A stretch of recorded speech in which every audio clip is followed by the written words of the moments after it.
Halo, selamat malam. Hari ini saya lanjut dengan metode trend moment, metode yang ketiga. Metode pertama saya ulangi adalah trend bebas, kedua metode semi average.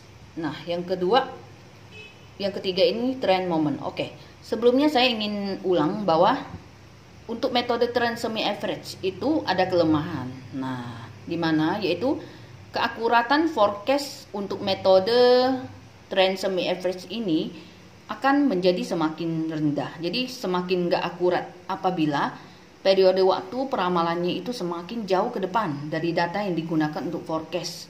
Jadi misalnya kalian ingin meramalkan untuk 20 tahun mendatang, maka untuk metode trend semi average ini sudah kurang akurat ya.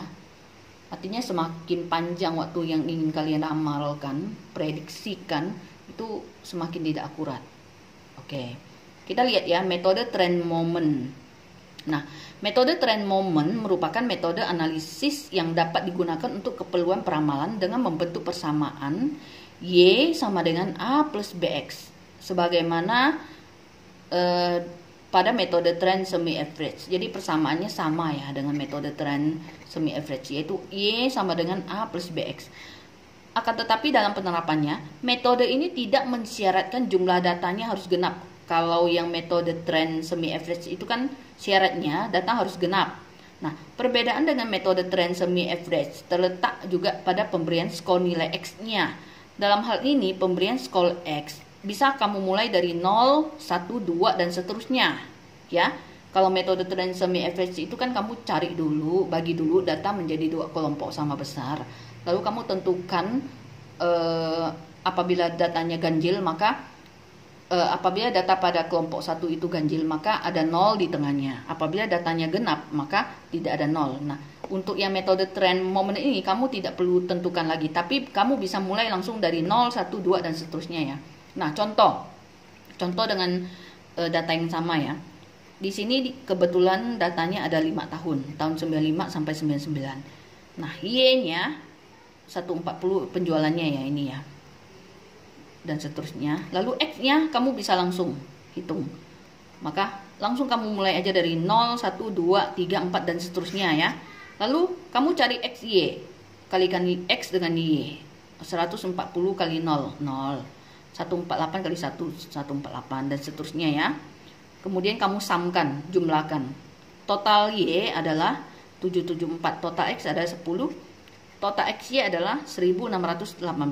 Lalu kamu X kuadratkan. Kuadratkan X, 0 kali 0, 0. 1 kali 1, 1. 2 kali 2, 4. Dan seterusnya kamu samkan atau jumlahkan. Total X kuadrat adalah 30. Setelah didapatkan persamaan sum dari Y, X, XY, dan X kuadrat, maka kita mencari koefisien A dan B dengan menggunakan persamaan sebagai berikut. Ini ya rumusnya ya. Sigma Y sama dengan N dikali A tambah B dikalikan sigma X. Lalu sigma XY sama dengan A dikalikan sigma X ditambah B dikalikan sigma X kuadrat. Keterangan N adalah banyaknya pasangan amatan X dan Y, yaitu 5. Maksudnya jumlah datanya. Tahun 95, 96, 97, 98, 99 kan 5 tahun ya, maka N-nya 5. Nah, selanjutnya terhadap persamaan yang terbentuk dapat kamu cari penyelesaian melalui metode eliminasi ataupun metode substitusi. Eliminasi itu menghilangkan variabel yang sama.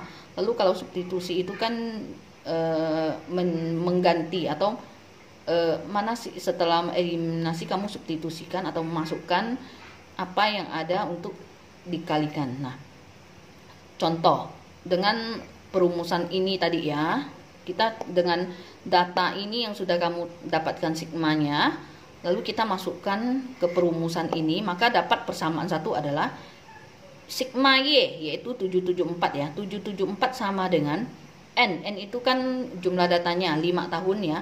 N dikalikan A kan belum diketahui, ini yang mau kita cari kan A kan.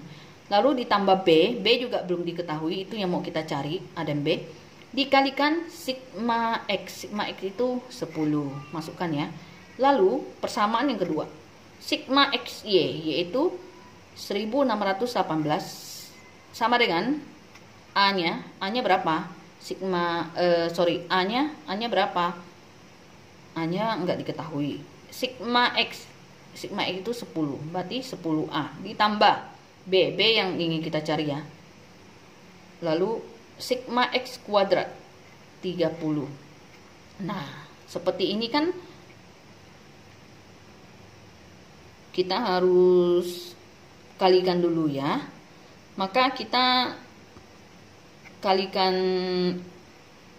boleh kamu langsung selesaikan dulu. 774 sama dengan 5A tambah 10B, yaitu lalu persamaan 2 sama dengan 1618 sama dengan 10A tambah 30B.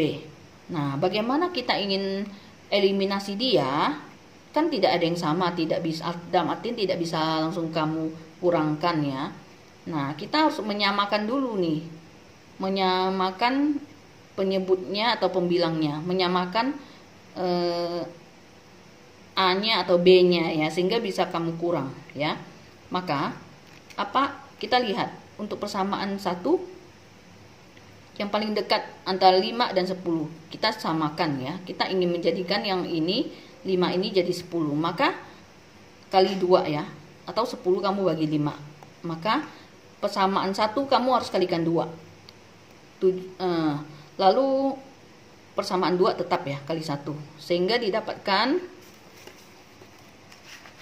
setelah kamu mengalikan persamaan baru adalah 1548 sama dengan 10A tambah 20B.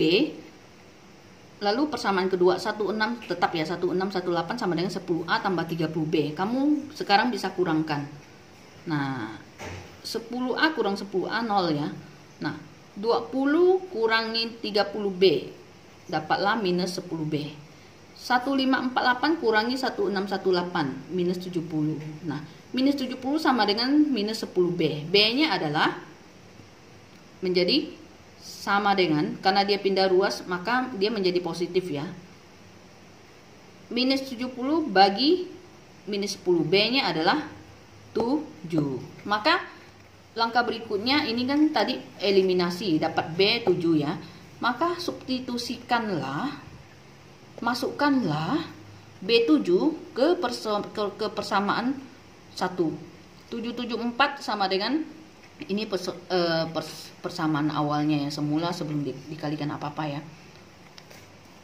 774 sama dengan 5A tambah 10B. Bisa kamu masukkan langsung ya. Maka 5A sama dengan 774 dikurangin 70 sama dengan 704. A sama dengan 704 bagi 5 dapatlah 140,8. Maka kita sekarang bisa membentuk persamaan trennya, yaitu Y sama dengan A plus BX, yaitu Y sama dengan 140,8 ditambah 7X. Dengan demikian, forecast penjualan untuk tahun 2000 adalah Y sama dengan 140,8 ditambah 7 dikalikan dengan 5. Karena X untuk tahun 2000 kan adalah 5 ya. Maka dapatlah 175,8 juta unit. Oke, sampai di sini dulu untuk metodenya, metode trend moment. Oke, terima kasih. Selamat malam.